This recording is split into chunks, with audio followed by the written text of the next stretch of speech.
شروع اللہ کا نام لے کر جو بڑا مہربان نہایت رحم والا ہے۔ رات کی قسم جب وہ چھا جائے اور دن کی قسم جب وہ روشن ہو جائے، اور اس ذات کی قسم جس نے نر اور مادہ پیدا کیے کہ تم لوگوں کی کوشش طرح طرح کی ہے۔ سو جس نے اللہ کے رستے میں مال دیا اور پرہیزگاری کی اور بہترین بات یعنی کلمہ توحید کو سچ جانا، تو اس کو ہم آسان طریقے کی توفیق دیں گے، اور جس نے بخل کیا اور بے پرواہ بنا رہا اور بہترین بات کو جھوٹ سمجھا، تو ہم اسے رفتہ رفتہ سختی میں پہنچا دیں گے،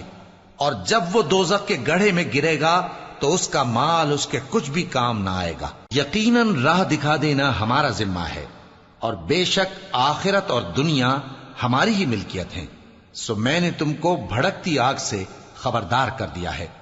اس میں وہی داخل ہوگا جو بڑا بدبخت ہے، جس نے جھٹلایا اور منہ پھیرا، اور جو بڑا پرہیزگار ہے وہ اس سے بچا لیا جائے گا۔ وہ جو اپنا مال دیتا ہے تاکہ پاک ہو، اور اس لیے نہیں دیتا کہ اس پر کسی کا احسان ہے جس کا بدلہ اتارا جائے، بلکہ اپنے رب اعلی کی رضامندی حاصل کرنے کے لیے دیتا ہے، اور وہ ان قریب خوش ہو جائے گا۔